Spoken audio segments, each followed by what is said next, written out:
محبت کرنا کوئی گناہ نہیں، یہ ایک ایسا جذبہ ہے جو صرف محسوس کیا جا سکتا ہے۔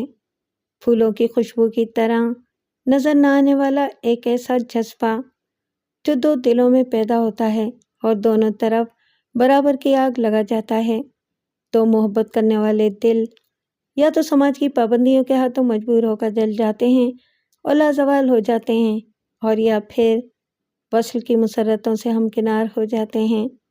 مگر وہ لوگ جو سماج کی بنائی ہوئی کچی دیواروں کے سامنے اپنے آپ کو بے بس پاتے ہیں، وہ زندگی بھر ایک چنگاری کی طرح سلگتے رہتے ہیں۔ پچھلے چند دنوں سے میرا ایک دوست اسی طرح کی ٹریجڈی سے دوچار ہوا۔ اس کی کہانی بھی دردناک ہے، خون کے آنسو رلانے والی داستان جس نے دو دلوں کو ہمیشہ کے لیے جلنے کو چھوڑ دیا۔ وہی پرانے فرسودہ رسم و رواج، وہی پرانی سماج کی زیادتیاں، ظلم و ستم گیریاں اس کے راستے میں آئیں اور اس کی محبت کے آگے بند باندھ گئیں۔ وہ لڑکی جو اسے چاہتی تھی کہ الفاظ پر شاید وہ لڑکی ناراض ہو جائے، کیونکہ اس کا دعویٰ ہے کہ وہ اب بھی میرے دوست کو ٹوٹ کر چاہتی ہے، چاہتی رہے گی۔ اور ایک دن ایک ہوٹل کے کمرے میں لیمپ کی مدھم سی روشنی میں اس نے اپنے چمکتے اور دمکتے ہوئے چہرے پر ایک عزم اور چیلنج کے جذبات لا کر کہا تھا، سنو میری جان، میری ڈکشنری میں جدائی کا کوئی لفظ نہیں ہے، اور میرا دوست آج بھی ان الفاظ کا سہارا لے کر ان الفاظ کی بھول بھلائیوں میں گمگشتہ مسافر کی طرح اپنی منزل کی طرف دوڑ رہا ہے، اور پیچھے چھوڑے ہوئے پاؤں کے نشانات کو مٹاتا جا رہا ہے تاکہ اس کو واپسی کا راستہ ہی یاد نہ رہے۔ اس نے مجھے کئی بار کہا کہ اس نے کشتیاں چلا دی ہیں، اب یا تو اس راستے پر جان دے دے گا اور یا پھر محبت کی قربان گاہ پر اپنی جان کی بھینٹ چڑھا دے گا۔ یہ میرا دوست اس ابتدائی کا ایک گہرا تعلق رکھنے والا کردار ہے، اس لیے میں نہیں چاہتا کہ آپ کو اس ابتدائی سے محروم رکھوں۔ میرا دوست انور کی زندگی میں یہ پہلا موقع تھا کہ اس نے بچش میں خود ایک آدمی کو قتل ہوتے دیکھا تھا۔ اپنے کلب کے ہفتہ واری اجلاس میں اخبار دی نیوز کے پرجوش ایڈیٹر نے جرنلسٹوں کے حقوق کو زور و شور سے جاری رکھنے پر زور دیا تھا۔ اجلاس ختم ہوا تو اس نے کلب میں کھانا کھایا اور کھانا کھا کر پیدل ہی دفتر جانے کا فیصلہ کیا، اور یوں محض اتفاقاً کیانی روڈ سے گزر رہا تھا۔ کیانی روڈ ایک چھوٹی سی سڑک تھی جس پر زیادہ تر چھوٹے چھوٹے تنگ و تاریک مکانات واقع تھے۔ انور نے ایسے ہی ایک مکان سے ایک عورت اور 3 مردوں کو نکلتے دیکھا۔ ابھی یہ چاروں فٹ پاتھ پر چلتے ہوئے کچھ ہی آگے بڑھے تھے کہ ایک قریبی موڑ پر بہت تیزی سے آتی ہوئی ایک پولیس کار نمودار ہوئی۔ کار سے ایک بار سائرن بجایا گیا جو اس بات کا انتباہ تھا کہ گلی میں چلنے والے اپنی جگہ رک جائیں، لیکن سائرن سنتے ہی ان چاروں نے مختلف سمتوں میں بھاگنا شروع کر دیا۔ کار رکتے ہی 2 پولیس آفیسر دونوں اطراف سے نکل کر ان کے تعاقب میں دوڑے۔ ایک مرد اور عورت واپس اس مکان کی طرف لپکے جہاں سے وہ نکلے تھے، باقی 2 مرد جنوب کی طرف بھاگے۔ انور بے حس و حرکت یوں جیسے اس پر کوئی جادو کر دیا گیا ہو، اپنی جگہ کھڑا یہ سب دیکھ رہا تھا۔ ایک پولیس افسر ہاتھ میں ریوالور لیے مکان کی طرف لپکا۔ عورت بڑے اضطراب کے عالم میں مکان کا مقفل دروازہ کھولنے کی کوشش کر رہی تھی۔ اس کا ساتھی مکان کے عقبی آہنی سینے کی طرف بڑھا۔ پولیس افسر نے اسے پکڑنے کے لیے ہاتھ بڑھایا تو عورت ایک چیخ مار کر اسے لپٹ گئی۔ پولیس افسر نے کونی مار کر عورت کو پیچھے دھکیلا اور پھر بائیں ہاتھ سے اس کے منہ پر ایک زبردست گھوسا مارا۔ گھوسا نشانے پر لگا اور عورت تکلیف سے کراتی ہوئی نیچے بیٹھ گئی۔ پولیس افسر نے پلٹ کر آدمی کی طرف جست لگائی اور اسے پکڑ لیا، اور جب اس نے جیب سے کوئی چیز نکالنے کی کوشش کی تو ریوالور کا دستہ اتنی زور سے اس کے سر پر مارا کہ وہ بے ہوش ہو کر وہیں گر گیا۔ دوسرا پولیس افسر جو باقی 2 مردوں کے پیچھے بھاگ رہا تھا جلدی ان میں سے ایک کو پکڑنے میں کامیاب ہو گیا۔ پولیس افسر کو اپنے سر پر دیکھتے ہی اس آدمی نے دونوں ہاتھ سر سے اوپر بلند کر دیے۔ پولیس افسر نے ریوالور کے دستے سے اس کے سر پر ایک بھرپور ضرب لگائی۔ وہ آدمی ہاتھوں اور گھٹنوں کے بل زمین پر گر گیا۔ اس کے سر سے خون نکلنے لگا تھا۔ دوسرا آدمی جو آگے بھاگا جا رہا تھا اب سڑک کے موڑ کے قریب پہنچ چکا تھا۔ پولیس افسر نے للکار کر اسے رکنے کا حکم دیا، اور جب وہ نہیں رکا تو نشانہ لیتے ہوئے گولی چلا دی۔ انور نے فائر کا دھماکہ سنا، اپنی آنکھوں سے دیکھا کہ گولی کس طرح اس بھاگنے والے آدمی کے لگی، کس طرح وہ اچھلا، گھٹنوں کے بل جھکا اور ایک لمحہ اسی حالت میں رہنے کے بعد بے جان ہو کر زمین پر گر گیا۔ اس وقت تک گلی میں لوگ جمع ہونے لگے تھے۔ انور نے موقع واردات پر جانے کے لیے سڑک پار کرنا چاہی تو ایک پولیس مین نے اس کا راستہ روک دیا۔ وہ دوسرے افراد کو بھی جانے سے روک رہا تھا۔ انور نے تیز نظروں سے پولیس مین کو گھورا۔ آج وہ ایک پولیس والے کو بالکل بدلا ہوا دیکھ رہا تھا۔ دل ہی دل میں کوئی فیصلہ کرتے ہوئے وہ تیزی سے گھوما اور ہجوم کے درمیان سے راہ بناتے ہوئے قریبی ڈرگ اسٹور کی جانب بڑھنے لگا، جہاں سے وہ اخبار دا نیوز کو فون کرنا چاہتا تھا۔ میں نے بطور SHO ابھی چارج سنبھالا ہی تھا کہ یہ واقعہ رونما ہوا۔ میں اگلے دن پولیس اسٹیشن میں اپنے آفس میں بیٹھا تھا۔ میرے سامنے اخبار دا نیوز کی ایک کاپی پڑی تھی اور نظروں کے سامنے وہ صفحہ کھلا ہوا تھا جس پر اداریہ تحریر تھا۔ اخبار کی یہ کاپی میرے پاس SP صاحب نے بھجوائی تھی، جو اس وقت کافی غصے اور جوش کے عالم میں میرے سامنے ہی بیٹھے تھے۔ لودھی، وہ تیز لہجے میں بولے، اداریے میں جو کچھ لکھا ہے وہ کہاں تک سچ ہے؟ جو اداریہ اس وقت زیر بحث تھا، اس کا عنوان تھا ہماری پولیس کی لا قانونیت، اور یہ اداریہ اخبار کے پبلشر اور ایڈیٹر نے بذات خود تحریر کیا تھا۔ اس میں حادثے کی لفظی تصویر کشی کی گئی تھی جو کہ گزشتہ دن انور نے اپنی آنکھوں سے دیکھا تھا، اور بڑے سخت الفاظ میں سب انسپکٹر طارق اور اطہر رشید کے طرز عمل کی مذمت کی گئی تھی۔ یہ دونوں آفیسر اس حادثے میں ملوث تھے۔ ایڈیٹر نے اس پر بس نہیں کیا تھا، بلکہ ماضی کے کئی واقعات کی جانب اشارہ کیا تھا جس میں متعدد پولیس افسران نے لاقانونیت کا مظاہرہ کیا تھا۔ ان واقعات کا جائزہ لیتے ہوئے ایڈیٹر نے ایک مثال دی تھی، اس طرح مشہور بدماش اور سرکردہ سیکو اخبار دا نیوز کی کوششوں سے پکڑا گیا ہے، اور کس طرح سیکو کی محبوبہ شاہین، جو کہ اب اخبار کی پناہ میں تھی، اس بدماش کے خلاف گواہی دینے اور کچا چٹھا بیان کرنے پر آمادہ ہے کہ یہ کامیابی سے صاف ستھری قانون کے اندر رہتے ہوئے تحقیقات کے ذریعے حاصل ہوئی ہے، نہ کہ پولیس کی طرح کسی سخت گیر یا غیر قانونی کارروائی کے نتیجے میں۔ یہ اس بات کا ثبوت ہے کہ پولیس کا محکمہ اپنی موجودہ روش اختیار کرنے میں ہرگز حق بجانب نہیں کہا جا سکتا۔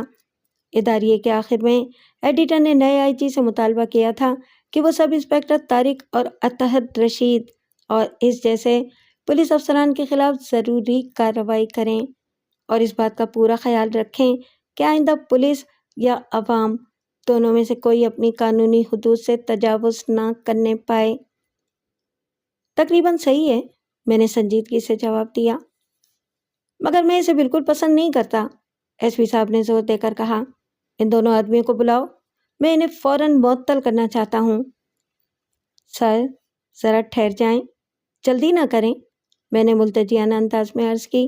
طارق اور اطہر دونوں افسر آج ایک بہت اہم کیس کے سلسلے میں مصروف ہیں، اور وہ ایک نوائی بستی میں گئے ہوئے ہیں۔ ان کو ایک اہم ذمہ داری سونپی گئی ہے۔ اگر اس میں کامیابی ہو جاتی ہے تو پولیس کے محکمے کے لیے نیک نامی کا باعث بنے گی۔ میں کچھ نہیں سننا چاہتا، SP صاحب نے کہا، جو غصے میں بپھرے ہوئے تھے۔ میں DIG اور IG صاحب کو کیا جواب دوں گا؟ میں ان کو معطل کرنا چاہتا ہوں اور بس۔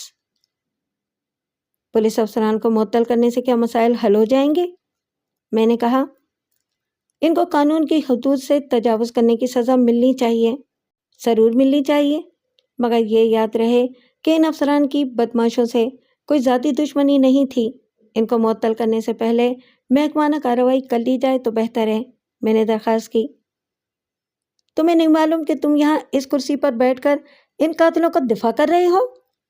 SP صاحب چیخے، کیا تم نہیں جانتے کہ اس اطہر رشید نے ایک عورت پر ہاتھ اٹھایا، گھوسا مار کر اس کا منہ لہو لہان کر دیا، اور پھر انتہائی بے رحمی سے اس کے ساتھی کو سر پر ضرب لگا کر بے ہوش کر دیا، جبکہ سب انسپکٹر طارق نے ایک ایسے شخص کو زخمی کیا جو بغیر تشدد کے اپنے آپ کو قانون کے سپرد کرنا چاہتا تھا، اور پھر دوسرے شخص کو گرفتار کرنے کے بجائے گولی مار کر ہلاک کر دیا، اور گولی بھی اس کی پیٹھ میں ماری۔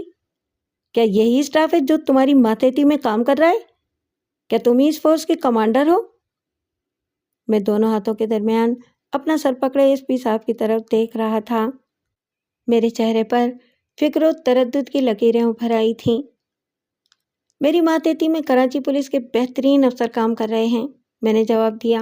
اگر آپ ٹھنڈے دل سے میری بات سنیں تو میں آپ کو ایسے حقائق بتاؤں جنہیں نوجوان ایڈیٹر نے اپنے جذباتی اداریے میں دانستہ طور پر نظر انداز کر دیا ہے۔ وہ بدماش جس کے لیے آپ اتنے ناراض ہو رہے ہیں علیم شاہ کے گروہ کے نام سے مشہور ہیں۔